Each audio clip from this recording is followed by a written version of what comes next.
an unusual angle. I thought it was about to reverse, so I waited until he completed his manoeuvre. He didn't move, the traffic passed by, the road was clear, and I proceeded with my journey.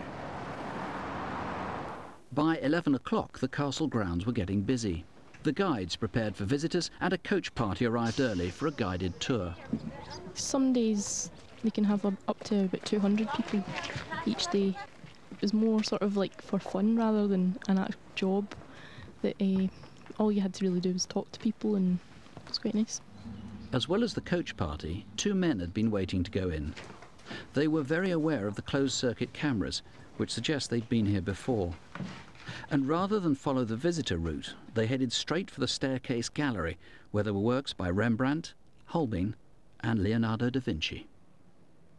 I was in the morning room, and then there was visitors came in straight away. I was quite surprised they came so quick, because usually they take longer to get from the first room to the second room, because you'd expect them to kind of have a look around first. Around the same time, another man was at the back of the castle, keeping lookout for the thieves. He was in his early 20s. Seemed normal visitors to me. You do kind of keep looking at them the whole time just in case they want to ask something. Well, one of them was sort of looking about, another one just turned towards the door. I don't know what he was doing.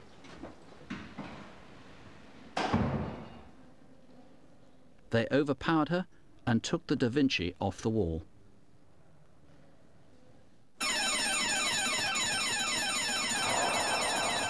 The painting, even in its frame, is small enough to fit under a coat.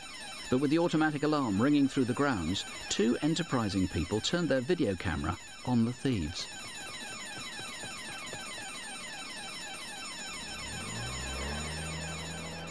Somebody from our estate office came out up the valley, and the first I knew was seeing somebody climbing up the hill and could hear a faint voice saying the Leonardo's being stolen, which obviously was stunning. You read about museum gallery thefts and you see movies, and so it has an element of fantasy about it.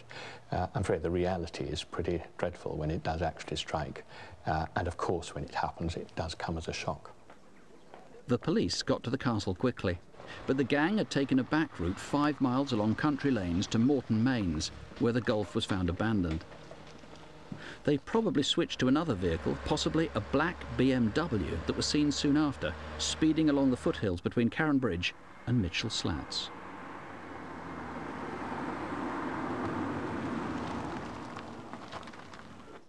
The first thing I saw was the news when I went home. It just seemed like it was happening somewhere else. It didn't seem like I was involved with it. They kind of mentioned a guide had been overpowered, and it just didn't seem like it was me. There is a sense of horror at this very peaceful, tranquil, serene picture being wrenched away from the wall, the element of sort of personal force and violence involved. And it is just the antithesis of all that this painting stands for, of serenity and peace and tranquility. Good evening. A dramatic theft, and as you'll hear, a dramatic reward. We're live from Studio One in Television Centre, taking your calls along with police from across the UK.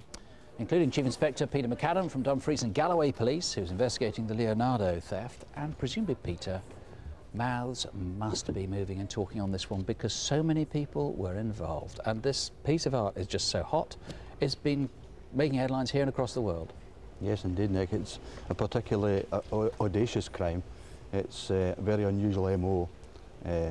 People must be talking, and the gang who committed this crime must be talking out with the gang. They must be talking to other people. They must be boasting about this. Now tell us about the reward. Procurators Fiscal don't like us telling people exactly what the reward is, but it's big, very big. It's a substantial reward, which has been put up by the insurance underwriters. Now, okay, we can't give the exact sum, but it is sufficient to make somebody very, very rich indeed, if they know who did this, and if they can get them prosecuted, convicted, and if you can get the art back. Yes, indeed. Now, you also need to know about what happened to these cars. We know the Golf, for example, the one that was bought in Edinburgh, was in Carlisle for a time. What more do you need to know? I want to know where the Golf was the night before the crime. I want to know if the Golf was with the black BMW. Has it been parked outside somebody's house in a quiet residential street, like where they hid the Volkswagen Golf in Carlisle? Has it been at a bed and breakfast? Has it been at a rented cottage? I want to know where it was the night before the crime. And it's possible the black BMW was actually a car that one of the thieves actually owns? Possibly. Descriptions, well, of course we've only got the description really of the guy, a good description, the guy who bought that GTI in Edinburgh. That's right. Tell us about him. He's a male. He's 5'10" to 5'11". He has a distinctive oval-shaped face. He has sideburns, bushy sideburns and bushy eyebrows. He looks as if he's got pointed ears. He has an earring in his left ear. We don't know if the Geordie accent was put on or whether it was legitimate, of course. Peter, what would people have done with this painting? There is no chance on earth that they can sell this unless they pass it off as a copy.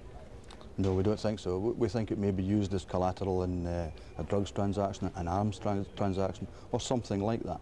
But really, it's not worth anything like its value on the black market. Well, if there's any way that you can identify anything, if you want to get your hands on that reward, call us or call the Instant Room, and you can reach Peter McAdam through this number, 01387 252 112. Now, that's really important if you want to claim the reward, because you will possibly want to remain anonymous. So call the Instant Room number if you want to do that. And you can also contact us by email through our website, that's bbc.co.uk/crime.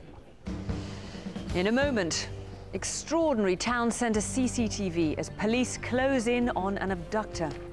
The girl who was so upset at being called a thief, she organised a robbery. We don't have any money. And the antiques that were discovered by police along with a dead body. Do any of these belong to you? Now, while some of us have been soaking up the summer sunshine, officers across the UK have been following up leads from our July programme. There's been good progress and a number of arrests.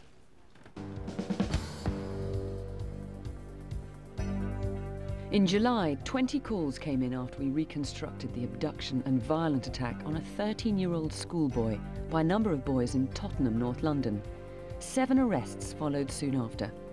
Police need to trace this man. It's a hazy image, but if you know who he is, call. Clinton Anthony Frederick Williams had been charged with rape but failed to appear at his trial in May last year. A Crimewatch viewer rang in and gave police an address. That led to more information, and Clinton Williams is now in custody, awaiting trial. We also had around 20 calls from viewers after showing Justin Neal's face in July. He was the man who police wanted to trace over what they called the Dr. Plastic case, because credit cards had been stolen from hospital medical staff. Officers from Durham were about to act on information they'd received when Justin Neal handed himself in. He's now been charged with a number of deceptions and has been remanded in custody. And now here's Detective Sergeant Jackie Hames. Undercover cameras catching people in the act, and not just CCTV. This first piece of footage was given to us by Cambridgeshire Constabulary and shows a drug deal as it happens.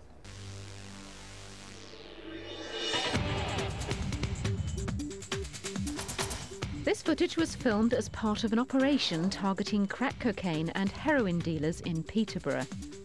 This man openly handed over crack cocaine during a daylight deal in a park in the town centre. He couldn't be arrested straight away for fear of blowing the cover of the operation, but we haven't been able to find him since. It is possible that he's left the area. Now, we think he goes by the street name Pablo or Courtney, but we haven't yet been able to find out his real identity. Can you help? Next, staying in Peterborough, who's this buying a laptop computer in the town centre back in February? We believe he was using someone else's credit card at the time. The same man was seen again 25 minutes later at the Arcadia store up the road. This time he bought several pairs of Paul Smith jeans, again not using his own credit card.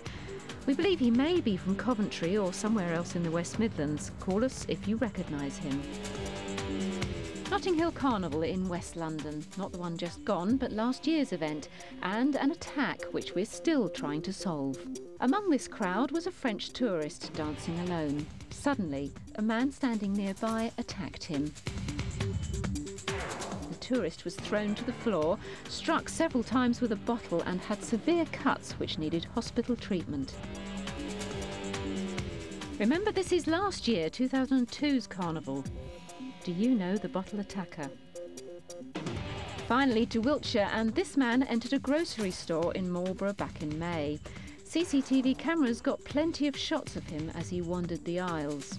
He settled on a chocolate bar, but when he went to pay, he grabbed the cashier's wrist and managed to snatch cash from the till. Tell us who he is.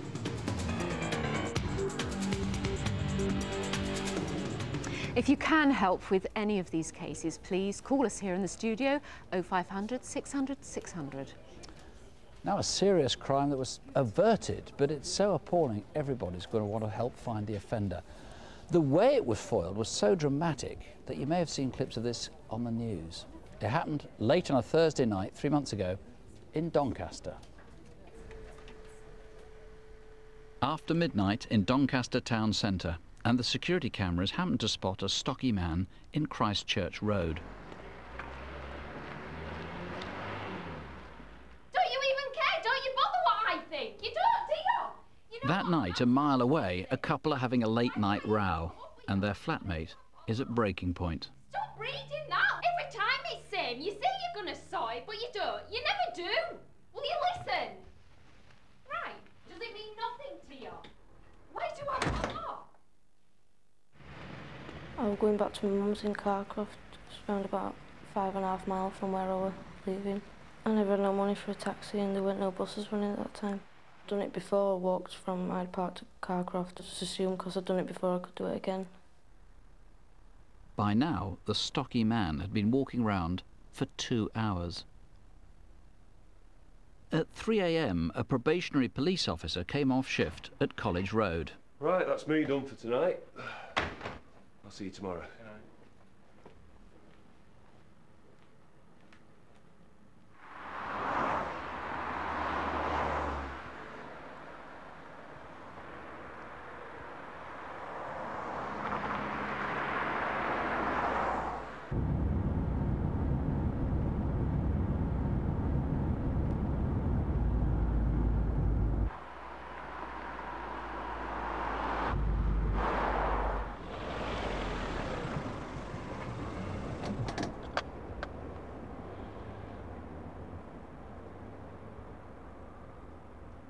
Mick, hi, it's Paul.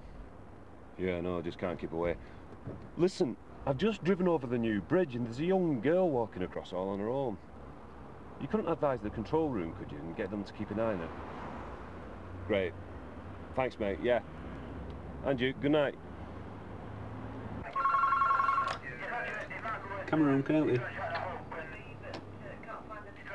Yes, I'm looking now. I've got it on the monitor. 1 second.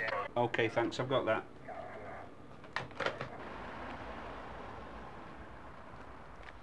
I noticed this bloke on the other side of the road and I seen him walking down, but he stayed on opposite side of the road to me. I didn't really think much of it because with it being that time in the morning, I just assumed he was going to 24-hour garage. And I got towards crossings and he crossed over to the same side of the road as me. And I noticed his shadow outside of me, so I moved to the side so he could walk straight past.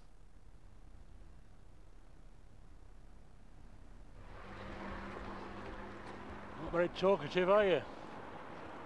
Where have you been? Hyde Park. Where are you going? Carcroft. Oh, long walk, innit? Yeah. Get out! Help! I was struggling and shouting at him, telling him to get off me, and because I was struggling that much, he picked me up. Romeo 1, I'm monitoring the girl up York Road. The bloke's picked her up now, through the bushes, off York Road. Alpha Control, can you get some mobiles there, please? What are you doing? Get out! Get out! Get out! Put me down! I knew what he were attempting to do, but I was just panicking. All I was trying to think about was getting away from him. Put me down! Put me down! Just lowered his arms and put me down. I'm not sure whether he noticed police or I was just struggling too much. You hear about these things on the news. You just think it's the kind of thing that happens to other people, but it could have been a lot worse than that. This is DCI Richard Fuchs from South Yorkshire Police. She was very lucky with that. She really, really was. But this guy, tell us about him. He is huge. He's somebody put him as high as 6'5". He's a big, big boy. He is a very big man. He's well built. He's stocky. He's possibly up to as tall as 6'5", and has been described as being muscular as well. But he has got a slight beer belly on him. And he had an odd walk as well. He's quite distinctive in the way that he walks. One of his legs, his left leg, appears to be slightly bowed, and he always walks with one of his hands in his pocket as well. If he's watching tonight, of course, that's a habit he'll stop pretty soon. His hair, tell us about his hair too, because that's quite distinctive. Well, his hair's quite distinctive as well. He's got very wavy hair. It's grown long at the back. It's greying, but cut very short around his ears. He's balding on the top of his head and on his forehead as well. And he's been walking around Doncaster for so long. Were you able to tell from the pattern whether he knew that town very well or was just wandering aimlessly? Is he a local, in other words? Well, we believe that he is an individual that has got some knowledge of Doncaster. But not intimate, you think? Certainly not intimate, no. We can't rule out that he's a local man, but our belief that he is an individual who's come to Doncaster, perhaps for his employment, and that's why he's actually there on that particular night. Now, this was an abduction. It could very easily have become a rape. It could possibly have become a murder. Terribly serious. This guy might well have previous. Therefore, police officers might know him. A whole bunch of other people might know him as well. Might have been in prison with him. That's right. Our specific appeal tonight is to anybody that recognises this man, particularly from the CCTV imagery, friends, relatives, work colleagues, or other people in different professions that may have come across him in the past. OK, well, as I say, the girl was very, very lucky, and good for the rookie police officer for getting the cameras there. 0500 600 if you've any idea who this man is. Please, if we've got the names, the police can try and sort through them very easily in this case. Or you can call the incident room itself. That's on 01302 385 353. 4 months ago, police were called into a house in Cambridgeshire where they found a body. It's now the subject of a murder investigation. But in the same house, police found these. A total of 73 antiques, which police are now trying to reunite with their owners. Our antiques expert, Paul Hayes, is here with us as usual to tell us more about them. So, Paul, what grabs your eye particularly? There's some very unusual items. You start with this one here. This is a late 19th century black slate clock, Belgian slate, but it's mounted with a fabulous quality bronze. Now, this is typical of what was going on sort of 1850, 1900. Lovely quality, and there's a quality movement to go with it. So, superb piece. And if someone wants to claim this as theirs, how can they identify themselves as a genuine owner? What we're looking for is the movement, the maker of the movement. It's quite distinctive, and I think someone would know definitely. And how much would something like this be worth? You're towards £1,000, sort of 800 to £1,000 for that one, because of the bronze that's on top of it. Fantastic. And this is a beautiful painting here, isn't it? This is the Thames, or you see the Palace of Westminster here. Yeah, I mean, this is wonderful. It's a 19th century watercolour. We've got the age of steam here going on as well. We've got this lovely sort of steamboat. We've got the sailing ships. We've got the bridge and so on in the background. A very well-known watercolour artist. This is very clearly dated 1889. So fantastic. Well over £1,000 upwards. You pay about £3,000 in a gallery for that. So the person who wants to claim this as theirs needs to know who the artist is. Yeah, it's the artist really is what we're looking for. Okay. Now this struck me. This this kind of sort of little figure here. Yeah, this is absolutely amazing. This is a solid ivory figurine. Dates late 19th century. It's got these solid silver fitments here. This is a breastplate. It's got his halberd which comes across the top. It's got these 4 ostrich plumes. But if you come down to the bottom here, the bottom is solid silver, which has been gilded and enamelled with the interior design on the top, and it's actually inlaid with rubies. If you have a look, there's a little line of rubies down the bottom. Yeah. And if you look when you actually come up to the ivory body itself, these are rubies, garnets, sapphires. Wow. Fantastic quality. So, and valuable, eh? Very valuable, yes. You're looking at least £3,000, probably to about £5,000 for that figure. And again, if someone wants to claim this as theirs? There's some quite distinct markings on the bottom. I'm not going to give too much away. Okay. Okay, so if you want to claim this as yours, you need to know what those markings are. Now, what about here? We've got some beautiful little pieces here, haven't we? Yeah, we have. We start with this one. This is an 18th century tobacco box. It's gilded metal. It's got this wonderful enamel scene of a harbour on the top of it. It's actually, the base of it is solid tortoise shell, which is very unusual. Oh, that's for that lovely, period. isn't it? Yeah, beautiful. But what's interesting about that one, it actually has the original exhibition. It's got some papers in the top. It was exhibited in the 1960s, not the original one, sorry, 1960s it was exhibited, and that's all detail on that piece of paper. So what we're looking for is where it was exhibited. Where it was exhibited. Yeah, fantastic. Okay. Now what about this? This one... Tiny, but apparently very valuable. Yeah, I quite like this one, actually. This is a gentleman's watch fob seal. Now, the idea was this would go on his watch chain, and it's actually been engraved or intaglio carved here so that it actually produces a cameo seal. When you come to seal your letters, when you place that onto the wax, it shows up in cameo. Fantastic. And there's a different one on the other side, so... Yeah, the idea is I had two gentlemen here, whether they've been in business together or some sort of union, so they've had to use two stamps on a particular letter. It's carved amethyst, it's solid gold, and fantastic. Dates about 1800. So if someone wants to claim this as theirs, how are they going to do that? There's a quite distinct hallmark on that. That's what we're looking for that one. OK, the hallmark. OK, well, if any of these are yours, call us now, 0500 600 600. You'll need to tell us something about each of them, as we've said, that we've not disclosed here tonight, and then you can claim it as yours. Now, DS Jackie Hames is with Detective Chief Superintendent Jeremy Payne, looking at the calls that have come in so far. Well, I have to say, it was actually a genuine feeling of excitement building up here, particularly over the painting, the Leonardo da Vinci painting stolen in Scotland.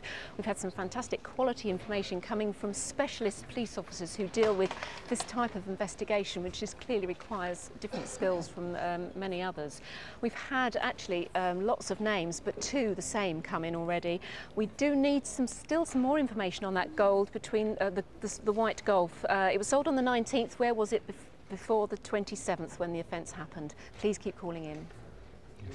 I'm looking at a really interesting call for that attempted abduction in Doncaster. Got somebody who says that this guy who he's suggesting is an absolute dead ringer for what he's just seen on the CCTV, where he used to live and where he works now, which is in Doncaster. So I'm really excited about that. We'll be following that one up. Now, the studio number is on the screen, and if you're watching on digital satellite TV, you can email us directly through your remote control. Just press the red button on your handset and choose Crimewatch. Coming up, the notorious murder of two teenage girls in Edinburgh. 26 years later, there's new evidence that might help viewers solve the case. And one of Britain's best-loved animations, how precious artwork from the Snowman flew away. Hello, Charlie. You're the woman who lived in Brighton 2 years ago, and you've got some distinctive tattoos. Here's a picture of you taken in March 2001, though I have a feeling you won't be too pleased to see it.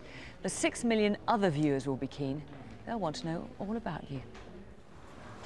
Two flatmates, one of whom had dropped out of college, and one who at 17 had just left school. It was a very mad lifestyle, to sort of concentrate getting on with your own life and having your own fun. Very caution to the wind a bit. Living in Brighton, you have sort of just casual acquaintances, you know. So you do sort of just pick up friends here and there. All right, Charlie. Yeah, how are you? Yeah, good. This is my housemate, Tom. Tom, Charlie. Hi, Tom. This is Nina.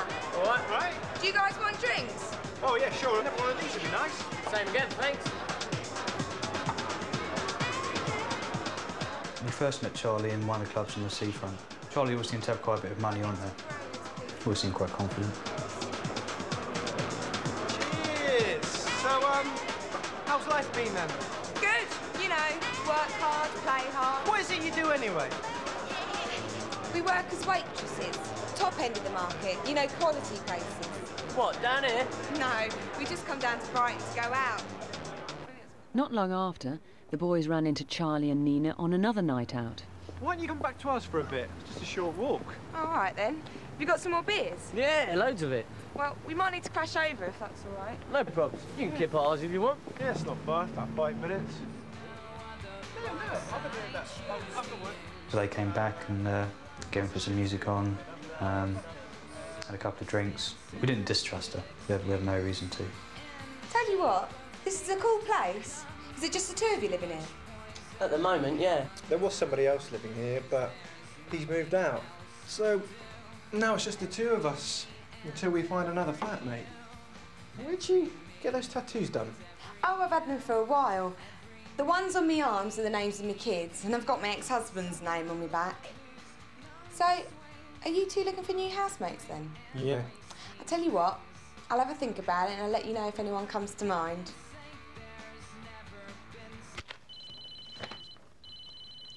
And then Charlie called a few days later. Hello? Oh, hi, Charlie. Yeah, the room's still free. You would? Oh, that's excellent. No, that's really great. I'll see you then. Oi! That was Charlie. She's going to take the room. Nice one. Yeah, well, this is your new room. It was a convenient arrangement for both of us, actually. She needed somewhere to stay, and we could have done with the rent.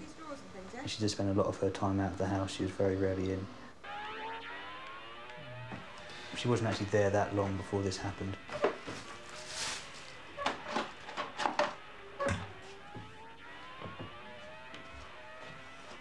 This is going to sound a bit weird, but has anything of yours gone missing recently?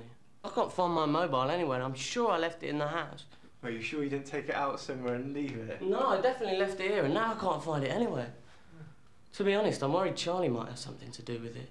Maybe we should talk to her, see what she's got to say about it. Yeah, well, fair enough. She hasn't paid this week's rent either, so I'll give her a call.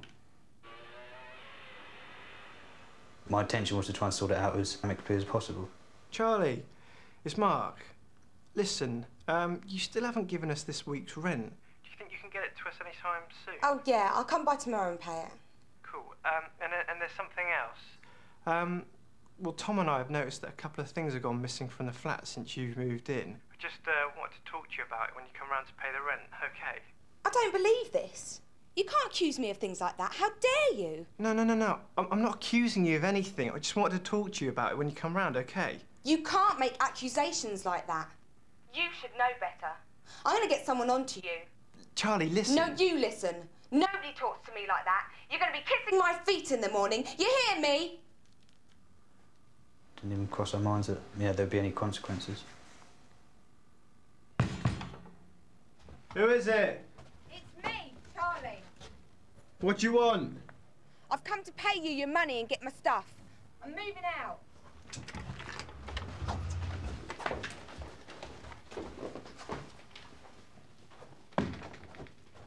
Charlie, what are you doing? I told you I'm moving out. I don't like being accused of stealing.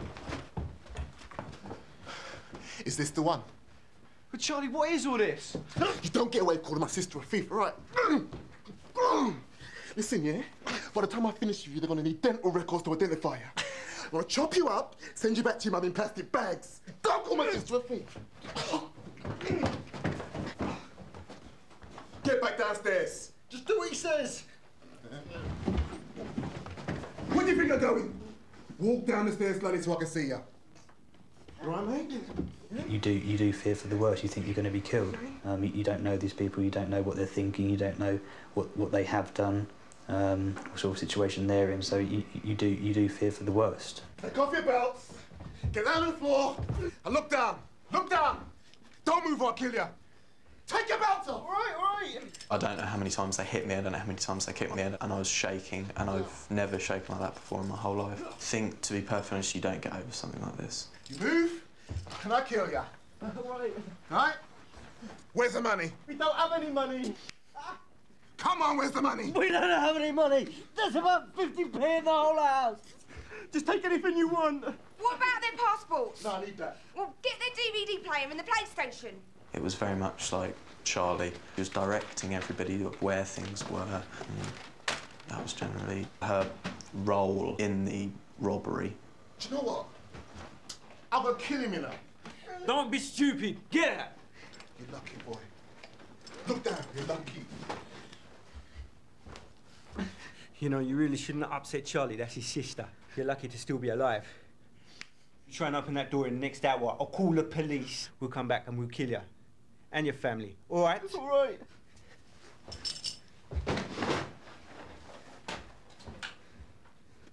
I can't go out, have a good time with people that you don't know anymore. As far as Bryce is concerned, I've left and never really came back. There's always that sort of stigma attached to it. It is always going to be there. It's always going to be part of my life. And no doubt I will carry on remembering it as clearly as I do now. Well, let's talk to Detective Sergeant Mick Jones. Mick, we've got this photo of Charlie, as we can see here. That's right. What else do you know about her? Very little. We aren't aware if Charlie is a real name or not. She's early 20s, 5'6" to 5'8". She has distinctive tattoos, one on the top of each arm, and underneath each tattoo is a name. One of those names we know is Callum. and she also has a tattoo on the base of her back which has another name underneath, which she said was her ex-husband's name, who she said was a soldier in Aldershot.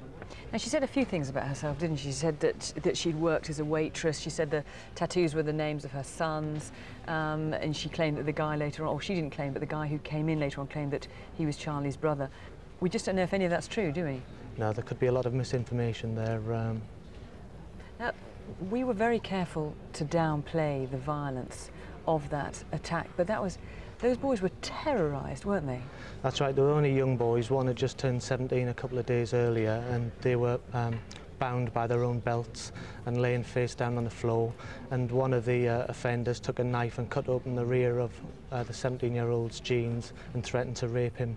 So he was obviously terrified, and it's had a profound effect on him since. Well, we heard that as he was talking there in the film. What about Charlie? It's 2.5 years ago we're talking. That was in March 2001. That's right. So where is she now? Any ideas? To be honest, we don't know where she is, so the appeal tonight is for anyone who recognises her photograph, who went to school with her, or anyone who was out in the pubs and clubs of Brighton on the seafront during that time, anyone who recognises her or can give us any information, to ring in and contact us. OK, well, we've got a very good photograph. The tattoos are very distinctive. There aren't going to be many people walking around with tattoos like that. It's a horrible, horrible attack. 0500 600 600 or the instant room on 01273 665542. Now here's one of Mick's colleagues from the Sussex Force. In fact, he's your governor, isn't he? Detective Chief Superintendent Jeremy Payne, with some more faces you may recognise. Take a look at these four. If you've seen them recently or you know where they are, then give us a call. Now this is Alexander Hamish Brown, sometimes known by the nickname Eck. He failed to appear for his trial in June on a drugs conspiracy charge. He's got a strong Scottish accent, is co-director of a transport firm called Scotsweed. A qualified HGV driver, he has family in Perthshire and Blackburn. If you've seen him, then let us know. And Vincent Palmer, also known as Vinny, has been on the run for over 6 years. He escaped from Birmingham Crown Court in the middle of his trial for robbery and firearms offences. He's now wanted for murder. We know he's been in contact with friends in Birmingham and West Bromwich in the last few years, and he lived in Wednesbury for a while. Vincent Palmer uses a number of different names and alters his appearance to avoid being caught. He's 58, keeps fit and has a Birmingham accent. Have you seen him? Do you visit Chiswick or Hounslow in West London? Or Dover? If so, you may have seen this man, Hayman Mustafa. Now, he's wanted for murder and has been seen in all 3 places over the last month, but we don't know where he is now. He's an Iraqi Kurd with an athletic build and distinctive tattoos on both biceps, the letter H on his left arm and the letter D and a heart on his right. Now, we don't know if he's still got this trimmed pencil goatee beard. Hayman Mustafa is dangerous. Please don't approach him. Just call us instead. And finally, this man, Cameron Khan, wanted for attempted murder. He's from Slough, but he's not been seen since June when a man was shot outside a mosque. Now, he's got family in Birmingham and friends in Spain, and you might have spotted him on your holidays. He's 6'1", and when the photo was taken, he had short hair. His brown eyes have been described as piercing. Now, he also has a couple of tattoos, a crest on his right hand, the numbers 786 on his right forearm, and a Z-shaped scar on his left wrist. Now, if you recognise him or any of these faces, then please call us now. Okay, now to a direct result of a Crimewatch reconstruction. A violent offender who handed himself in after a Crimewatch appeal. But it's an extraordinary case because he was prompted to confess by another Crimewatch reconstruction altogether. His name is Gregory Pearce. You seen DS Merton? I think it's upstairs. Upstairs.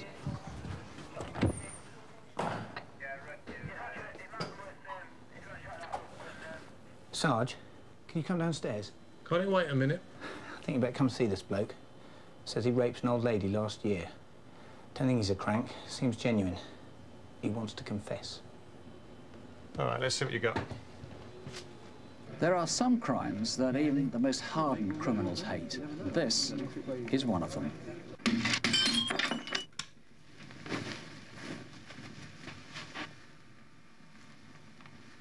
We decided to go to Crimewatch in the first place because all the inquiries we'd made at the initial reaction to the crime had pretty much drawn a blank, really. As a simple start, no one's going to defend a man who makes violent sex attacks on the elderly, which is what this was, and since there is that DNA evidence, suspects can easily be eliminated. As Aaron's just said, give us your suspicions. Someone aged late teens to early 20s who was in the High Wycombe area in mid to late September. Afterwards, the lady at the police station, she rang me up and she said they'd had a lot of calls,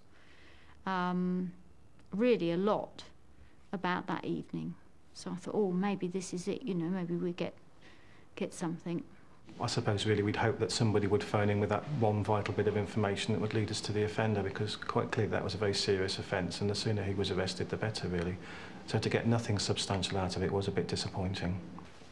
So he's just handed himself in? Says he saw himself on Crimewatch a year ago. So why leave it till now? He says he saw Crimewatch again the other night. That's made him hand himself in. He looked like somebody that wanted to get something off his chest, that he was sort of on the verge of everything sort of pouring out.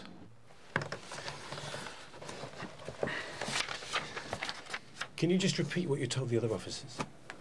I can't remember the exact date, but I tried to rape a woman about a year ago. I see it on Crimewatch. They described everything down to a T. It took us a short while to work out what we thought he was talking about, but then it became fairly obvious that he was talking about the attack on the old lady in Chichester Close, well over a year ago. Why have you come to tell us now? I watched Crimewatch last Monday, and there was this black bloke raping all these old women. It was getting worse and worse, and I don't want the same to happen to me. So you just want some help? They said on Crimewatch you had DNA. Well, you can take my DNA if you want. He always wears dark clothing, often an all-in-one boiler suit or tracksuit. The Crimewatch Gregory Pearce claimed to have seen a few days earlier had featured Operation Minstead, an appeal to find a man responsible for attacking elderly women over a 10-year period. Medium to athletic build. Those crimes remain unsolved, but the reconstruction seems to have pricked Gregory Pearce's conscience. Not surprisingly, though, the detectives were sceptical at first. You understand why you've been arrested, Gregory? Yeah. Initially, there's always that possibility that someone's come in here and it's just too good to be true. People, for whatever reason known to them, come in and want to admit to things that they haven't done. I was walking home and I felt a bit aggressive, you know. I can remember picking up a broom handle and smashing in a window. I ran off. I went and sat on a bank looking down. And after a while, I staggered down there. And I leaned against the door and it opened. Next thing I know, I'm having a scuffle with this lady. Someone shouted, I panicked and I got up and I ran. I think I had a jumper tied around my waist. I remember that falling off as I ran. As we were interviewing him and he was just pretty much reliving the Crimewatch reenactment, it did cause a little bit of concern. We had to be happy in our own mind that we were charging the right person and it wasn't just somebody that had watched the programme and come in and wanted a bit of attention for whatever misguided reason. Simple, mate. It's not going to hurt at all. What I need you to do is open your mouth. Yeah, it's only going to take a matter of seconds. What I'm going to do is just take 1, 2, 3, 4. Then we get this. What's bothering me is that you said when you came in, you were worried that you'd seen Crimewatch, that you were going to turn into a serial rapist. Am I right in saying that? No, I don't think you're right. So what in the Crimewatch programme made you think, I'm going to hand myself in, when you didn't hand yourself in when he'd seen your crime a year before? Because I could see similarities. Gaining entry, old people. Look, I've got a drugs problem and I've got an alcohol problem. But I like to think of myself as a fairly placid guy. I'm not violent. I've never sexually assaulted anyone. Gregory Pearce never admitted to rape. His victim was so old and confused she was never able to tell police what he'd done. In June, he was found guilty of aggravated burglary with intent to rape and sentenced to 5 years. Now, this case may have implications for another series of crimes, those Operation Minstead ones. It's a black man now in his 20s or 30s who's been assaulting elderly women in southeast London for a decade. I want to appeal to him directly. You know you're in the grip of a compulsion with at least 7 attacks in the last 2 months. They've been in Shirley, near Croydon and Orpington. That means you've now done terrible things to well over 80 people. Now, enough is enough. You know that. You've just seen Gregory Pearce, who's had the courage to come forward. Call us now and tell us who you are, or at least go to a police station tonight. You need help. You know you need help. Get help. 0500 600 600. Other appeals we feature get sold independently of the programme. Here are a few of them.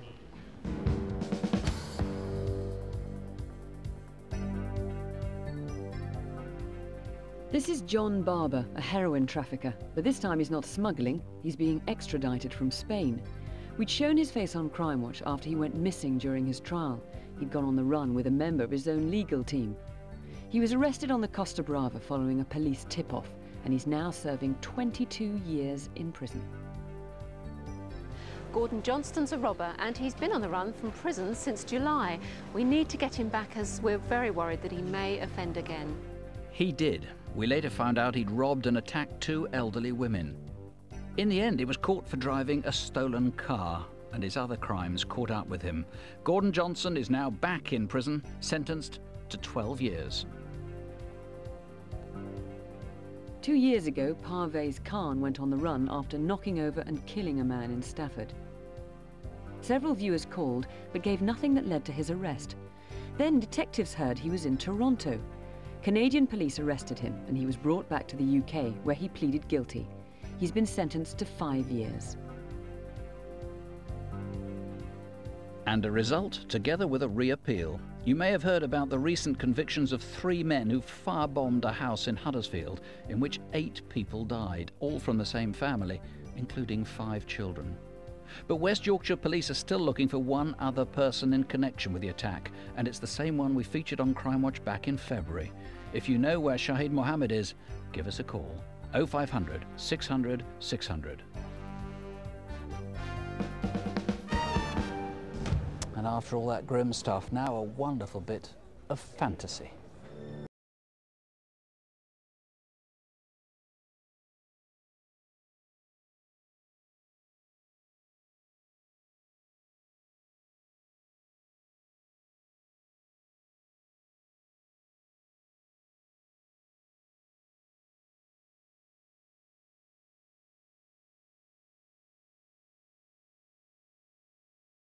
The film based on the book by Raymond Briggs.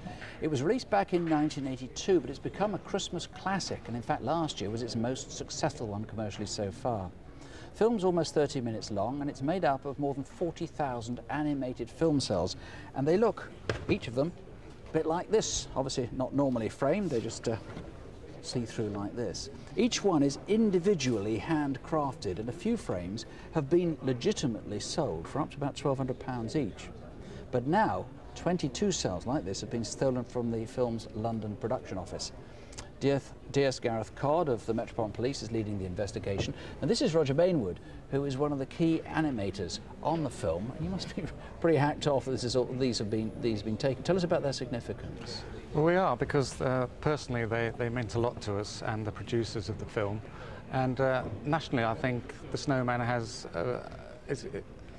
a great deal of warmth in people's hearts. But of course, it's still televised every Christmas, isn't it? It is, yes, 20 years on. Tell us about the frames that have been taken. Well, here we see some of them. This is one as James has come back from the North Pole, and I was looking at them the other day and I was amazed at the detail that we used to do in those days. If we go in close on the scarf, for example, you can see all the individual snowmen on the scarf, all with their hats on. This was only on the film for a fraction of a second before it moved on to the next one, all before computer animation. It was indeed, yes, all handcrafted. They took about an hour each to do, and the whole film took about a year to do. If we go on to the next one... 30 or 40,000 hours of work went into this. That's right. Drawing these. This one is particularly nice because it's a nice composition. Not all cells make a nice picture that you can put on the wall, but this one does in particular.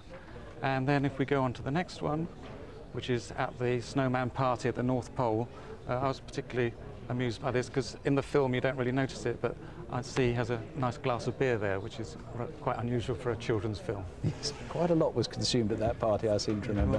Gareth, what would the thieves now do with these things? Well, certainly at this stage we can't rule out the possibility that they have been stolen to order. What's clear, though, is that whoever has taken them clearly knows the market and the industry and is probably looking to sell them on. Now, if somebody has bought one of these in good faith, now I did say some have been legitimately sold, but you know all about those. If someone's legitimately bought one, they think, but actually it's one of the stolen ones, what should they do? They need to contact us. We can, if they have actually obtained it legitimately, we can ascertain that very quickly. If they haven't, they need to speak to us, and it could provide us with very real leads as to who has actually taken them in the first place. So if you've seen one of these on somebody's wall, basically they should ring in, right? Definitely. If they've got it legitimately, it's not a problem, and we'll be able to tell that very quickly. Okay, fine. Well, they're so distinctive. They are so lovely. If you know where those missing snowman cells are, or above all, who took them, call us now, 0500 600 600, or the instant room on 0208 733 6596. The detection rate for murder is higher than most people imagine. In Scotland, where our next case is, it's over 99%. New techniques with DNA keep reviving the prospect of being caught. And tonight there's a chance of cracking one of Scotland's most notorious double murders in modern history. The killing of 2 teenage girls in Edinburgh back in 1977. Christine Eady and Helen Scott. Well, Helen was just a normal teenager. She was, I would say, more of a tomboy than anything. If you saw Helen going out the house, she would just about certain to be wearing jeans and a t-shirt. Helen and Christine were both 17 and had been friends since they went to high school. The killings of Helen and Christine are notorious in this area. I myself was a teenager just about to join the police, and I have vivid memories of how frightening this was for the general public at large here. Right, where do you want to go now? One Saturday after work in October 1977, Christine and Helen met up with friends and headed for the World's End pub in Edinburgh's Royal Mile. What you having then, girls? What can I get you? Whiskey and lemonade? Yeah. Desperate for the loo, you coming? Yeah. One of the friends who was there recalls the evening well. I think there was a comment passed on the fact that this pub was called the World's End, and we thought, well, that's a good end to the night, the World's End. Andrew, there you are. Hey, look, there's Adrian. There was a fella there that I knew that was from England, and I stood talking to him for a couple of minutes, and he happened to say, so he says, "We're having a party later on, you fancy coming?" Yeah, sounds good. Excellent. Do you want a drink? And I said at the time, I said, well, like Christine and Helen are with us. That's all right. He says, more the merrier. So we went back to go to tell Christine and Helen, and these 2 fellas were chatting to them. We're not interested in being picked up in pubs. Nah, we just want to take you for a dance. Dancing? I don't know about that. Everyone likes to have a dance. There's no harm in that. Christine was sitting the other side, and this chap was standing up, but she didn't seem to be too comfortable. It was pretty obvious that she didn't really want to be with this chap. She wasn't interested. We've been invited to a party. Are you coming? No, I'm just going to stay with Helen. Are you all right? No, I don't want to stay with him. Come with us then. No, I'll stay with Helen. All right then. I'll see you later. Bye. And so Jackie and myself left, and we left them in the pub, and that's, well, it's the last time that we saw them. Helen and Christine stayed till closing time and were noticed by 2 policemen. They also heard one of 2 men offering the girls a lift. But Helen and Christine went on walking down High Street, with 2 men still behind them. It's strange to think that somewhere amongst these files, and these files contain about 13,000 statements that were taken back in 1977, the answer may lie. Statistics show that 92% of individuals who are subsequently caught for a retrospective case like this, and are found to be guilty of murder, are actually mentioned in the initial case papers. So the name could be in here. And that, linked with our DNA technology and the science that's helping us along with that, may just help us find the lock to that key of information we have. First inkling I had that something was wrong was on the Sunday morning. I knew that Christine hadn't been back all night, but I just assumed that she'd stayed with Helen. And then I heard from Jackie, and she told me that Helen's mum and dad had been in touch with her to see if Helen was with her because she hadn't been home all night. And I said, well, Christine has neither. And that's when I started to think, well, where are they? Chris! Out of desperation, friends went out searching for Helen and Christine, even hunting open ground in Edinburgh, like Arthur's Seat. But the girls were no longer in the city. Later that Sunday, a couple walking in Gosford Bay found Christine. Yeah, this is the A198 road. It's a coast road leading from Edinburgh to North Berwick. Christine's body was recovered at the high water mark just there. Quite a number of footprints round about her body. She was naked, she had been bound, she'd been brutally beaten, we know that, and later on we found that she'd been sexually assaulted as well. Helen's body was found several miles away in farmland near Haddington. This is the cornstone field where Helen's body was discovered. She was found partially clothed. The base of her feet had mud marks on it, which gave us the impression that she may have been led in here and actually killed in the field. Like Christine, she was viciously assaulted and also sexually assaulted as well. If we look into the distance in the coastline about 6 miles away, that's where Christine's body was found. It's a fairly isolated rural location, and it would give us the impression that it's somebody who is used to the area or has knowledge of the area in order to be able to navigate themselves here.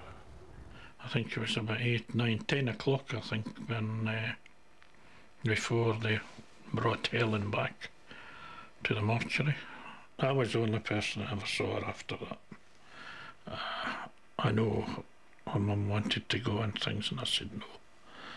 I said I'd prefer you remember Helen as you saw her that morning, going out the door. I want to see it resolved. It's got to be resolved. Well, D.I. Alan Jones, we saw him in the film there, he's here now. It's over a quarter century old, this case. Why now? Why come to Crimewatch now? We currently have the DNA profile of a man who we believe is connected to the murders of both Helen and Christine. What we hope to do at this phase is widen our search for him and perhaps identify him through his family. That's the main thrust of what we're doing at present. And this is a new development in DNA, a new development. Isn't it? It's called familial searching. So hopefully we'll be able to exploit that new technology. It seems amazing that, you know, after 26 years you had these two blokes in the pub. They've got to be prime suspects, and yet still so little is known about them. Yeah, you're right, they are prime suspects. Not a great deal is known about them. We know that we're in the mid-20s. We know that one of them was particularly unfashionably dressed, which is various witnesses commented because it certainly stood out. We actually yeah. had, let me just get them here, we had a pair of trousers which someone who was in the pub, there described us. We had these made up, especially for the reconstruction, these pinstripe trousers with these studs on. And they stood out because they kind of stood out, they're unfashionable. And definitely, even for that time, they stood out. We know that both these men had Scottish accents as well, so potentially Edinburgh accents, could anyone tell? Local, you know, they suggested it may have been county, which would suggest that further out into East Lothian, Mid Lothian area, but certainly Scottish accents. And maybe what now, in their early 50s? Early 50s, we're the late 20s at that time, so yeah, early 50s. Now, you've got DNA of one man linked to, and the same man linked both Helen and Christine. Is it likely that the two men were involved in both these attacks? We're unable to say. That's the mystery of it. We only have the one profile of one offender. It may be that one man was more passive in events and didn't take the same degree of involvement in the murders. Or who may not have been involved at all. Or may not be involved at all. If that's the case, we want to appeal to that person to come forward. Many years have now passed, loyalties change. We would hope that individual would help us resolve the case. When Christine and Helen were found, Helen had some of her clothes with her, but Christine had no clothes with her, she had no personal effects, and they still haven't been found. We've got this here, this cigarette lighter. silver with, it's got Donny on, why is that? Yeah, she was a keen fan of the Osmonds at the time, and that relates to Donny Osmond. And so this has never been found. And also, we've got a coat here that's very similar to the one she was wearing. And again, as I say, nothing of Chrissy's been found, and certainly not this coat. Yeah, very distinctive again. It was a woolen coat with this fake fur collar. Rather much bluer than that coat is, but again, very distinctive for the time. So if anyone's seen any of those items, anything, it's 26 years now, if you know anything about those two men, if you're one of those men, you were saying that someone came forward with new evidence just yesterday. So even though it's been over a quarter of a century, if you know anything, give us a call, 0500 600 600, or the instant room on 0131 311 3777. I can tell you so many people are trying to help tonight. The attempted rape in Doncaster, well, that was remarkable footage. Remember on the CCTV, the man trying to abduct a girl. We've got all sorts of stuff. One man has been identified by someone who knows him very, very well. It's described as a very, very strong lead. And if that doesn't work, we've got two people quite independently given the same name. On the Brighton flat attack, remember this girl, Charlie? Well, it turns out from lots of callers that that is her real name. People have given us a whole bunch of background about her. Some guy said she was in Brighton very recently, may still be there for all we know. We've got all sorts of links to Aldershot, and we know a great deal about her now, including an address for one of her accomplices. So that looks very good indeed. On the Leonardo da Vinci, we have well, high excitement earlier. I must say I'm rather more cautious about that. We'll tell you about that later on, though. Now, all our numbers are on CFAX on page 621. And don't forget, you can see a reminder of some of tonight's cases, plus crime prevention advice and a great deal more on our website, bbc.co.uk/crime. If you've been a victim of crime, you can call Victim Support Line. That's on 0845 30 3900. And our phone lines are open until midnight tonight and tomorrow from 7:30 in the morning until midnight. We'll be back later than usual at 11:15 with the Crimewatch update. If 11:15 is after your bedtime, don't have nightmares, do sleep well. Good night. Good night.